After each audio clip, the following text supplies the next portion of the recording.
Would you guys welcome my friend Louis Giglio?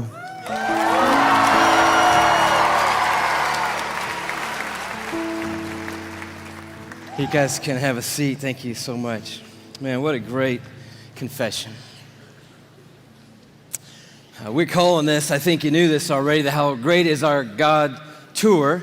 Not just because God has given Chris this phenomenal song that circled the globe, but we're calling it the How Great Is Our God Tour because we are here tonight worshiping a God that is far beyond anything we could ever dream of or imagine. We are here tonight to worship a huge, massive God of grace and glory. If there's anything that could happen tonight, our heart is that we will leave tonight with at least a couple of things having happened to us. One being that our view of God will be completely blown up all over again, and that the view that we have of God will be expanded in this place tonight, and that we will leave here with the confidence that He is able to hold on to us and hold us together no matter what circumstances come our way in this lifetime. And if you were with us on the Indescribable tour, we sort of took a swing at that first part, looking at the bigness of God and the greatness of the universe. Anybody make it out to the Indescribable tour, by the way? A few of you guys were there. The story of it in a nutshell was that the heavens are telling the glory of God. Their expanse declares the work of His hands. In other words, all you have to do is look up and you see the size of the God that we're worshiping tonight. We ended that, just a little review, with this galaxy right here, the Whirlpool Galaxy. You're like, man alive, we're talking about astronomy at a Christian worship service. Why not? The God that we're worshiping tonight is the one who created that right there. It's called the darling of astronomy. The reason why is it's sitting completely perpendicular to us on Earth, and when we look up at it, we get this beautiful view. But check this out. The Whirlpool Galaxy is 31 million light years away from where you're sitting right now. Okay, they got nothing in here tonight. 31 million light years away. That's just the first little thing we got to catch up with tonight. By the way, the story opens like this. In case you forgot, in the beginning, God created the heavens and the earth, and He said, "Let there be light," and there was light. And that was a phenomenal moment when that happened, because light came out of the mouth of God traveling 186,000 miles a second. That's how fast light is traveling through the universe. And so a light year, therefore, is how far light travels in 1 year, and I'll do the math for you. It's 5.88 trillion miles is a light year. So as we talked about before, when you start to get around in the neighborhood of God, the mile is not going to help you. The yardstick, the ruler, the tape measure, these things are of no value in the universe that God has made. We're using a ruler called a light year that's 5.88 trillion miles long. And if you'd like to go to the Whirlpool Galaxy, be my guest. All you have to do is multiply 31 million, that's how many light years it is away, by 5.88 trillion miles, and that's the distance that you've got to cover. Anybody with me so far? I'm wondering, are there any science lovers here tonight? Because we're going to have a little scientific content tonight, and I need to know if anybody's going to be with me so far. So you do the math, or you could look at it a different way. You just have to travel 186,000 miles a second for 31 million years, and voila, you will arrive at the Whirlpool Galaxy. Second thing that's pretty stunning, given that our God made that, is it contains 300 billion stars. In that one galaxy, 300 billion stars. And it is one of hundreds of billions of other galaxies in the known universe that God has made. And it just reminds us all over again tonight, man, this God that we're singing to tonight, He's enormous. He's bigger than anything we've ever dreamed of. He's bigger than our wildest imagination of Him. But we ended by looking inside that thing, and this is pretty stunning. Those of you who've seen it remember, but the Hubble Space Telescope is circling the Earth at 360 miles above the Earth, and it takes amazing images of these galaxies and other phenomenon of the cosmos, and it looked into that white core of the Whirlpool Galaxy, and lo and behold, there is a black hole in there. And we'd never seen it before until Hubble could take an image of it, and I found this on NASA's site, hubblesite.org. This is what Hubble sent back to us from 31 million light years away from the black hole core of the Whirlpool Galaxy. They send us back this image right here, and it's just crazy. It's crazy. It's the glory of God, the grandeur of God. It's the grace of God and the mercy of God everywhere we look. It's the imprint of God in all of creation, everywhere we turn. And tonight we just want to begin with the bigness of God, the grandeur of God all over again. We're going to do it by looking at 4 stars. Can you handle 4 stars tonight? The first one's easy because there's just one star in our solar system, and that star is called the sun. Thank you very much. Yes, it's our own star. It's there's an image of it for you, by the way. It's a little more fierce than we often think. It's 10,000 degrees Fahrenheit on the surface, but what I want you to see about it is how big it is. It's 93 million miles away, so when you're looking up in the sky, it's pretty good pace out there. By the way, light traveling 186,000 miles a second. It's only taken 8 minutes to cover that 93 million mile journey to touch your skin here in Atlanta, Georgia. But what I want you to see is the size of it. It's like 1,000,000 times the size of the earth, and that matters to us tonight when you hear what the psalmist said. Listen to his words. By the word of the Lord, this is Psalm 33, the heavens were made. In other words, God didn't lift a finger when he made the universe. By the word of the Lord, the heavens were made. But he goes on to say, their starry hosts by the breath of his mouth. So we're looking at something so intense that we don't want to get any closer than 93 million miles away, which is what we are right now. And then we read that God just breathes out stars. It's crazy to think about it. 1,000,000 times the size of the earth. So here's a little perspective that sort of changed my life. If the earth were the size of a golf ball, okay, the sun would be 15 feet in diameter. Okay, that didn't seem to move anybody either, so let me try it a different way. Let me just try it just a different way. I thought I might need this, so I brought a golf ball, okay? So all through the evening, this is going to represent Earth, all right? So this is where we are. I need everybody in the building to look as closely as you can and find yourself, okay? And when you found yourself, I want you to nod your head so that I know you've located you on the earth, okay? You're nodding your head? Okay, you found yourself. If the earth were a golf ball, the sun would be 15 feet in diameter. That's not 15 feet in diameter. Can we blow that up just a hair, maybe give them 15 feet in diameter? So here's a little perspective for you, okay? Is this working for anybody? Here we are on the earth, and that's the sun. It's so big you could put 960,000 Earths inside the sun. So if the earth were a golf ball and the sun were 15 feet in diameter, you could put 960,000 golf balls inside that 15-foot in diameter sun. That's enough golf balls, by the way, because I know that seems like a big number, to fill a school bus with golf balls could fit inside the 15-foot in diameter sun. It's a massive star, and it's one of hundreds of billions of stars in the Milky Way galaxy, our cul-de-sac in the neighborhood called the cosmos that God has made. It's huge, and we're worshiping a star-breathing God tonight. But I want to tell you about the second star, okay? Because the second star absolutely wrecked my life. I heard about it when I was a high school student here in Atlanta. One of our youth leaders did a talk, and he mentioned this star. I didn't know how to talk to God for about 2 months after I heard about this star. It's called Betelgeuse or Betelgeuse. You can pick your pronunciation. I'm obviously going with Betelgeuse, and Betelgeuse is incredible. Here it is in the night sky. I know it doesn't look incredibly ferocious, but it's 427 light years away. So that's 427 times 5.88 trillion miles away from us right now. Draw it in a little closer with the Hubble Space Telescope, and you can start to get a little bit of the feeling of its intensity. But this is the crazy thing about Betelgeuse. Are you ready for this? Betelgeuse is twice the size. Are you ready? You think I'm going to say twice the size of the sun? Oh no, it's twice the size of the Earth's orbit around the sun, Betelgeuse is. It's crazy. If the earth were a golf ball, Betelgeuse would be the height of 6 Empire State Buildings on top of each other. Now, come on, have you seen the Empire State Building? I mean, maybe what you're going to need to do is gather the family, get a golf ball, get some plane tickets, and fly up to New York. And you're going to go into Midtown, you're going to take your golf ball and put it on the sidewalk outside the Empire State Building.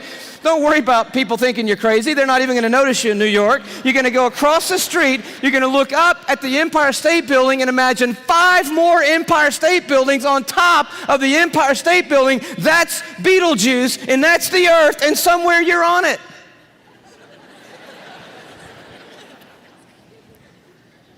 You could fit 262 trillion Earths inside Betelgeuse.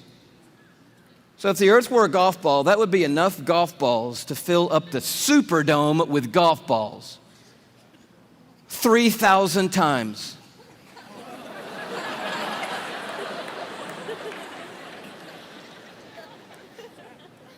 When I heard that as a teenager, that stumped me right there.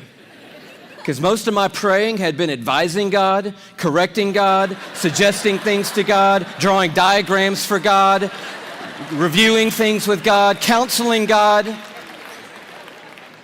The third star, can you go a little bit bigger with me? The third star is called Musifi.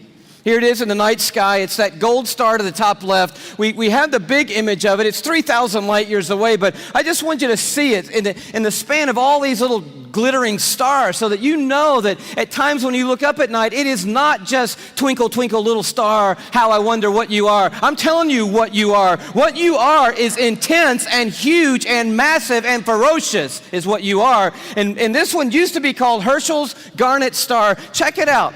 If the Earth were a golf ball,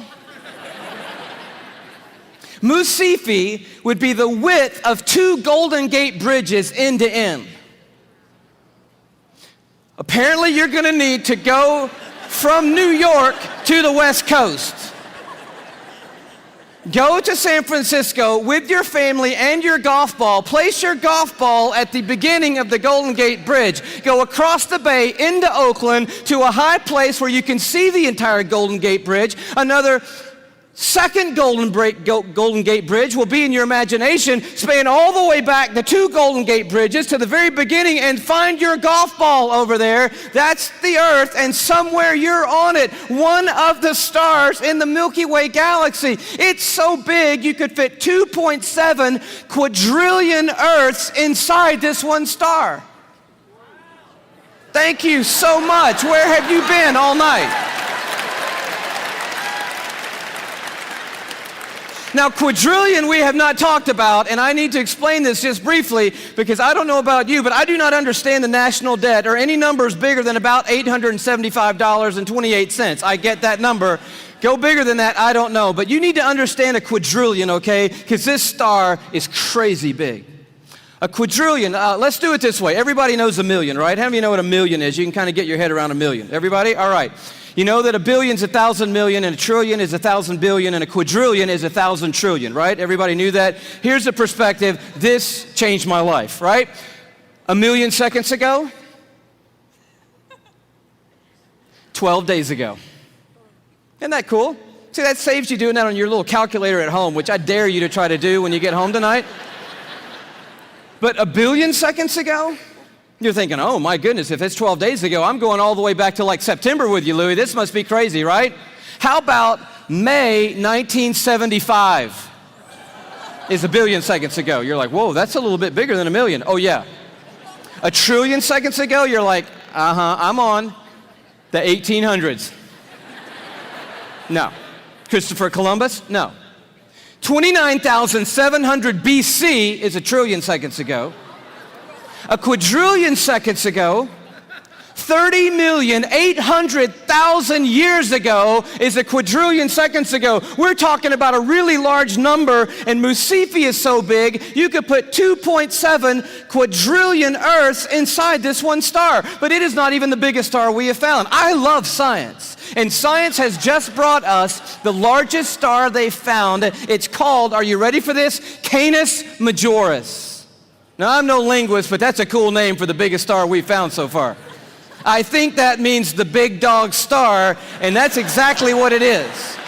I bring it to you as a little bitty purple, glow just to the right of center there. But Canis Majoris, oh wow. If the Earth were a golf ball, Canis Majoris would be the height of Mount Everest.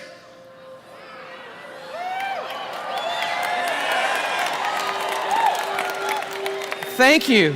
You just saved your family plane fare from California to Kathmandu, Nepal. Almost 6 miles above sea level, the highest point on the planet, and I just dare you to get up there and unzip the parka and pull out your golf ball.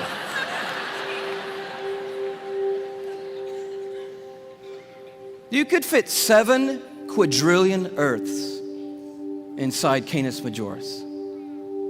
That's enough Earths, if the Earth were a golf ball, to cover the entire state of Texas in golf balls, 22 inches deep. You see the one you're on?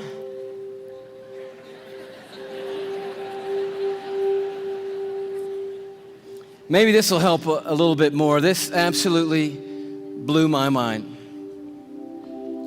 Just a little journey through our solar system. Everyone knows our planets and sort of how we fit in to the story here. You see really quickly that we're not even the biggest deal in our own solar system, but as Earth comes by, you have to know tonight that we are living on a privileged planet.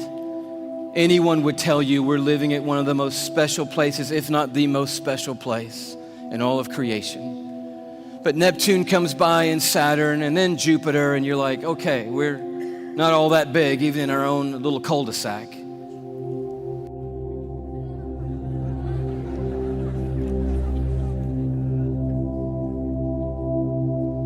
I just noticed the blue dot fading away is not the Earth. That's Neptune. The Earth has gotten too small to see anymore. Sirius comes by. Little plug for satellite radio. Not the biggest star, but the brightest star that we have found so far. Pollux, which we didn't mention. Arcturus. Such a beautifully named one, Regal. But then the one that messed me up.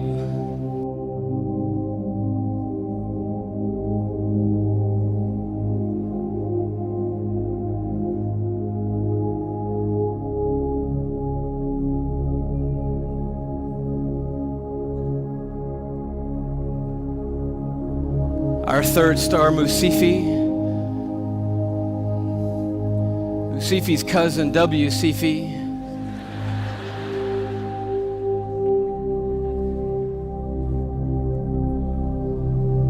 And Canis Majoris.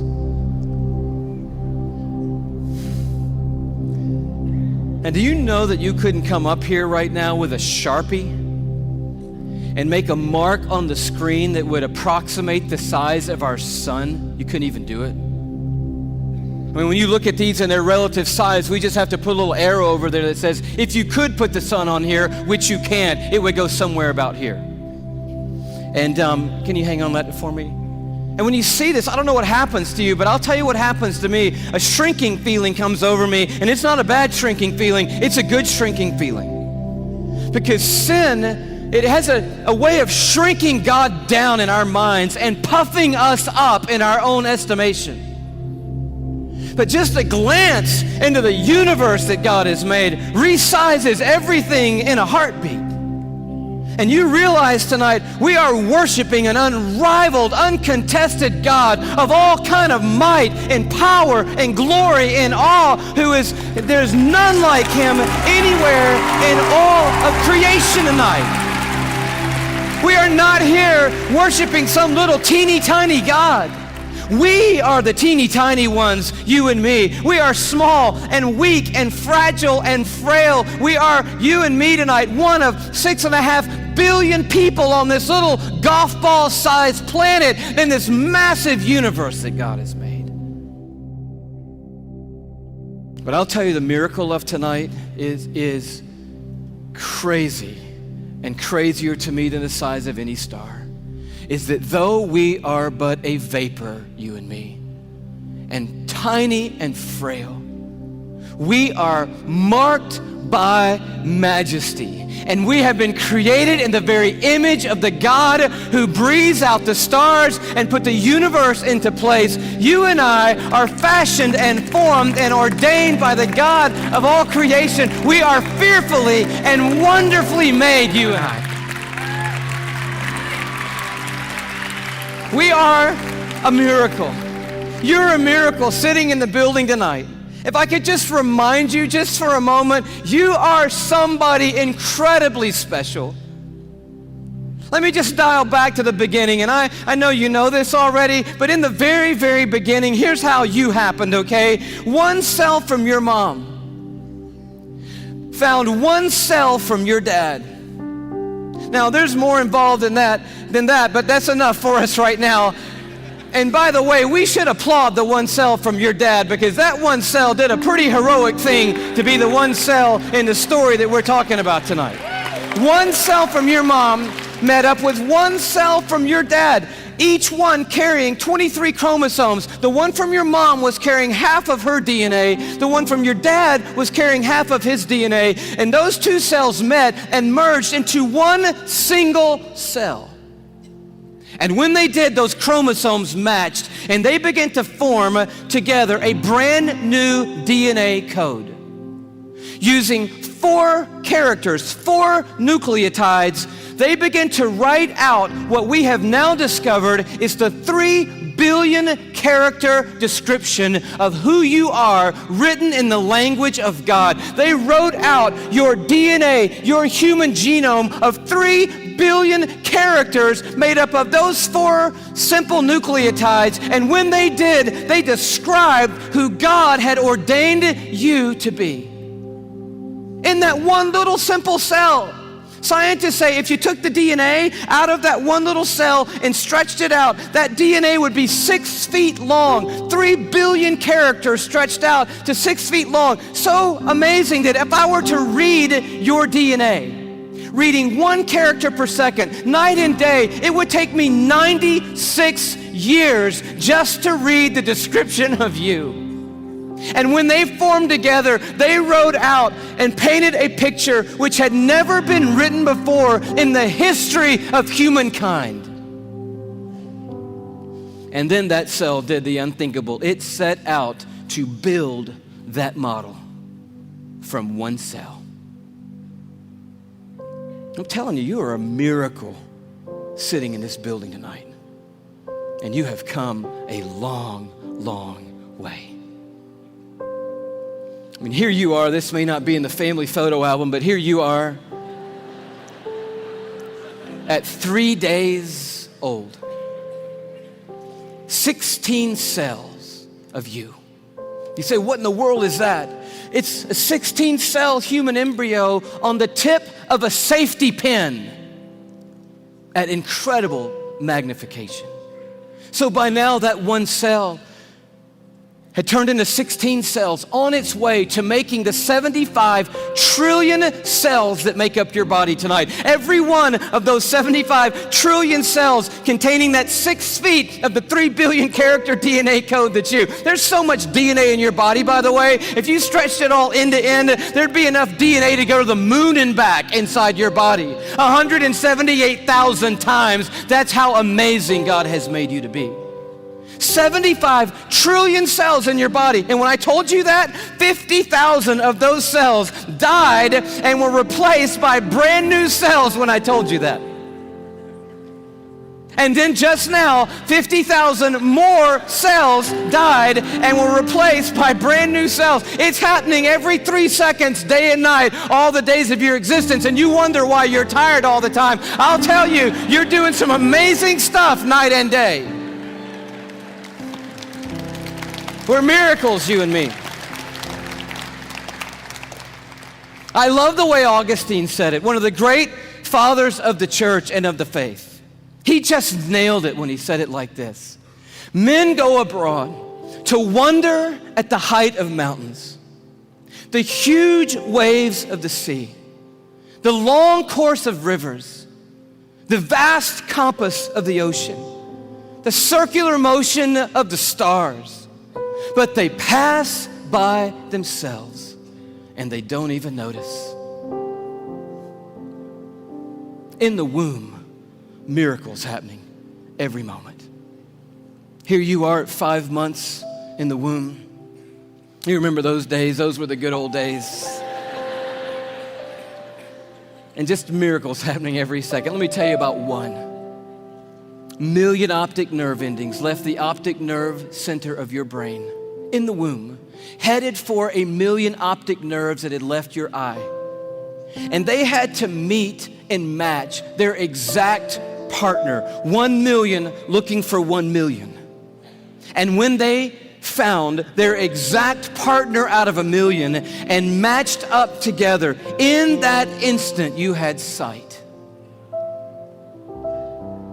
And anyone would tell you that to this moment, the most technologically advanced thing on planet Earth is your eye. Oh, but it didn't do you any good, because when that moment happened, you just had one piece of skin completely covering your eyeball. But as I read in one textbook, miraculously and mysteriously at about the 6th month, a little cutting device appeared, and it cut perfectly that piece of skin.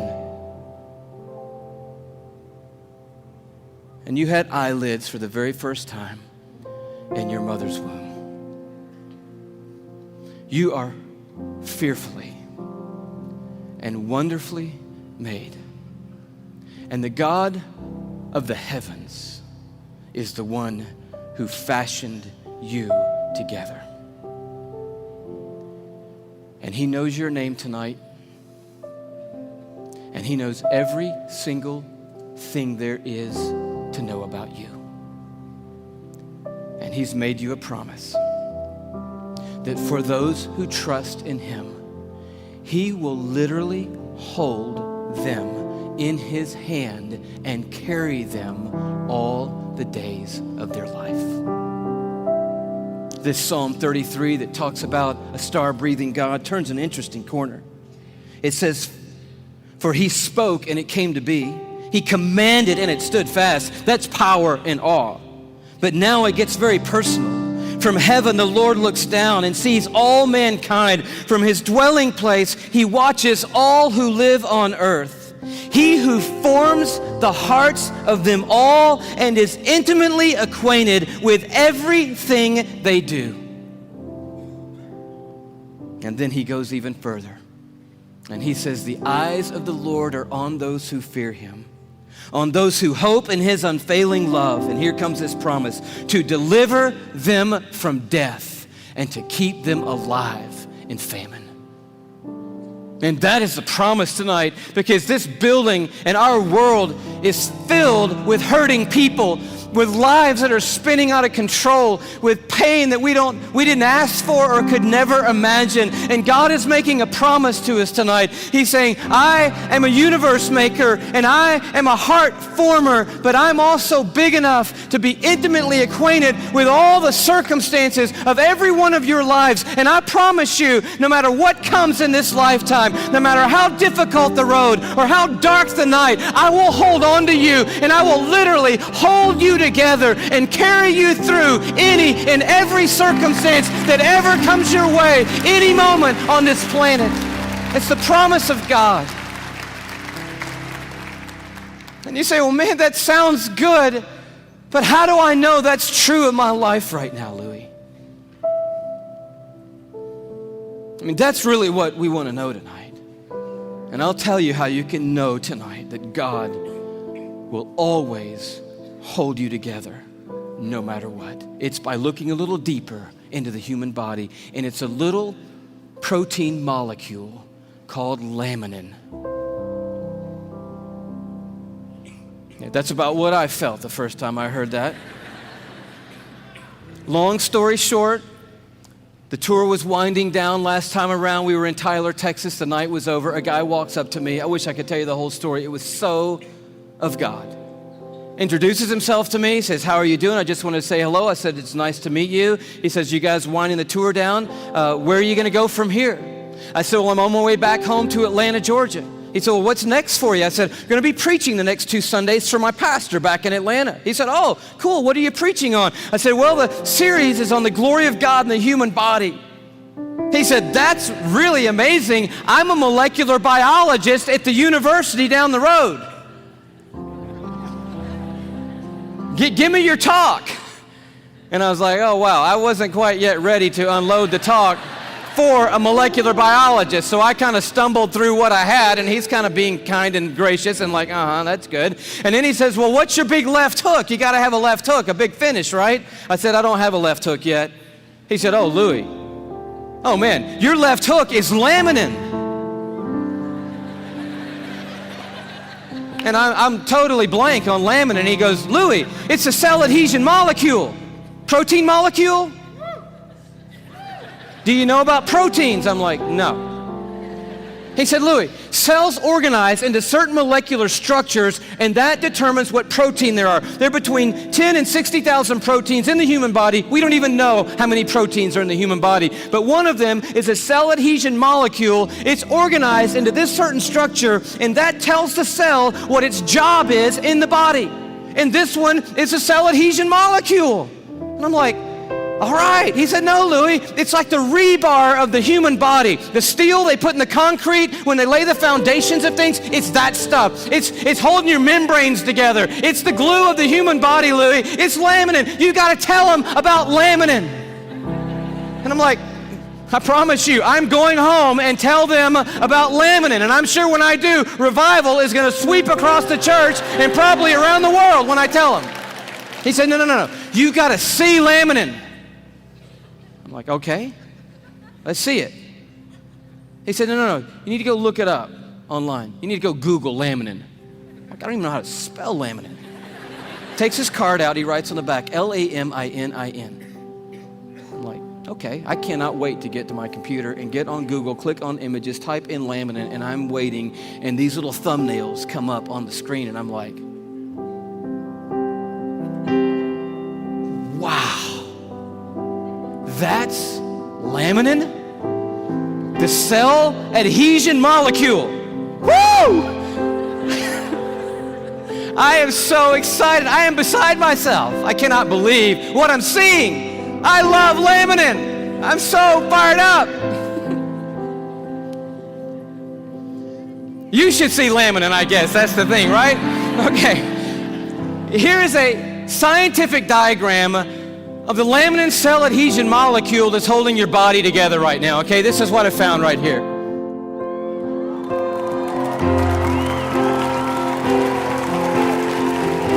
No, come on, that's crazy. That's just crazy.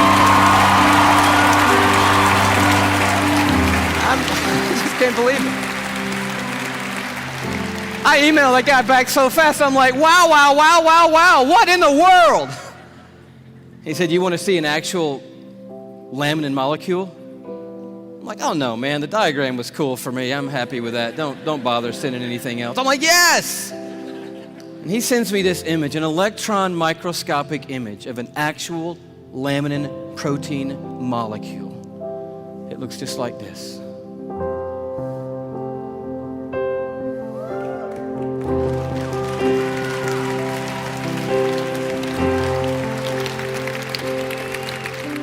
Like, how crazy is that? That the stuff that holds our bodies together, that's holding the lining of your organs together, holding your skin on, is in the perfect shape of the cross of our Lord Jesus Christ. And immediately I'm thinking about the words of Paul in Colossians 1. You know this beautiful passage where Paul's talking about the supremacy of Christ and the sufficiency of Christ. He says, for by him, talking about Jesus Christ, all things have been created, things in heaven and things on earth. All things were created by Jesus and for Jesus. But then the next verse goes on to say this. It's crazy. And he, Jesus, is before all things, and in him, that is, in Jesus Christ, all things hold together. It's right there. I'm like, of course they do. Of course they do. Everything holds together in Jesus Christ. And he goes on at the end of this paragraph, and he just tells the story of grace. He says, for God was pleased to have all his fullness dwell in Christ, and through Christ to reconcile to himself all things by making peace through his blood shed on a cross.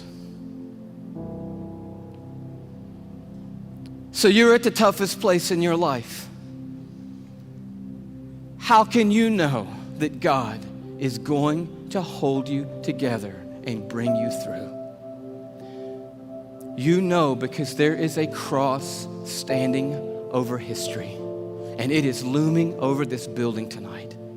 It is the place where the star breather became the sin bearer, where the universe maker became mankind's Savior.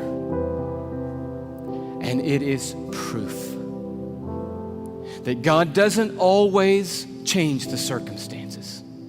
He did not change them for Jesus on that hillside outside Jerusalem. But the cross is also proof that God always has a purpose in the circumstances, and that His purpose and His plan will prevail and will triumph through any circumstances in this world.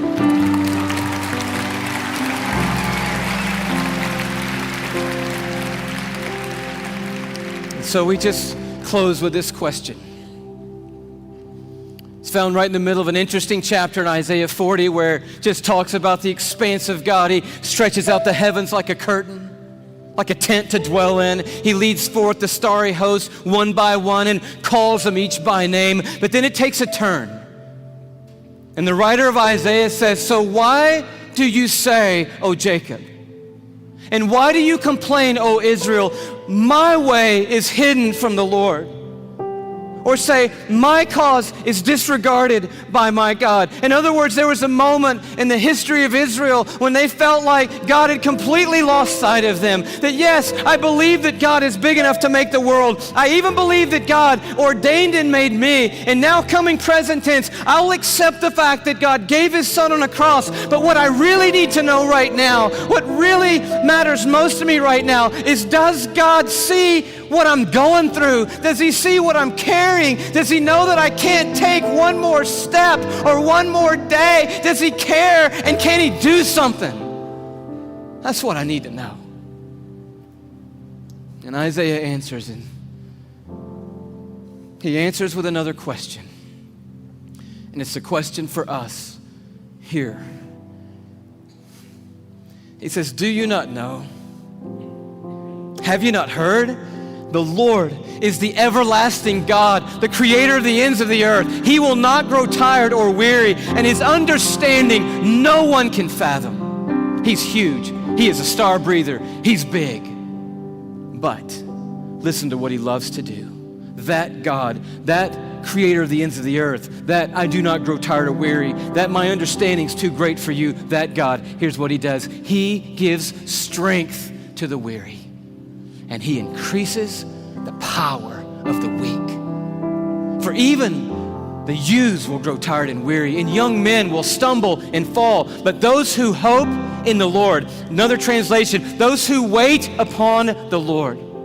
The Hebrew word simply means this. When it says hope and wait, it means but those who stand right in the midst of the craziness, right in the midst of the pain, right in the midst of the chaos, right in the valley of the shadow of death, and they don't gloss over it. They're dealing with the hardest stuff in life, but standing in the middle of it, they say, "You know what? I don't see what God's doing. I don't understand what the plan is, but I'll tell you one thing. I am not going to give up on God, and I'm going to stand right here in the middle of this moment, and I'm going to trust that God is sitting on a throne, that He has a purpose for my life and a plan for my life. And I believe I'm going to see the goodness of God in the land of the living, and I'm not going to stop believing that no matter what."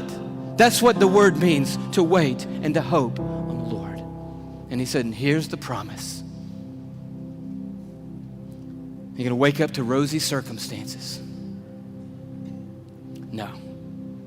Oh, He can do that, and He does do that. But the promise is greater than that. He said, those who wait upon the Lord, here's what I promise. I will renew your strength. And when you think you can't take one more breath, I'll give you enough to keep going on. And enough to keep going on. And enough to keep going on. And to keep going, and to keep going, and to keep going. You keep hoping, and I'll keep causing strength to rise when you hope. And you'll keep going, and you will feel like you have been swept up on the wings of eagles, and you will run and not get weary, and walk through it all and not faint He said, I will hold you. Even when you let go of me, I'm not going to let go of you. Did you know there are millions and millions and millions of microscopic crosses holding you together right now? And one giant, glorious cross of Jesus Christ that's holding every one of us that's trusted in Him onto the Heavenly Father and holding the Heavenly Father onto us. And it's going to keep holding us onto Him, that cross, forever and ever and ever and ever. We will never not be carried by the strong hand of a universe-making God, and He will bring us through. That is the promise of the everlasting God. Amen. God bless you. Bless you. Bless you.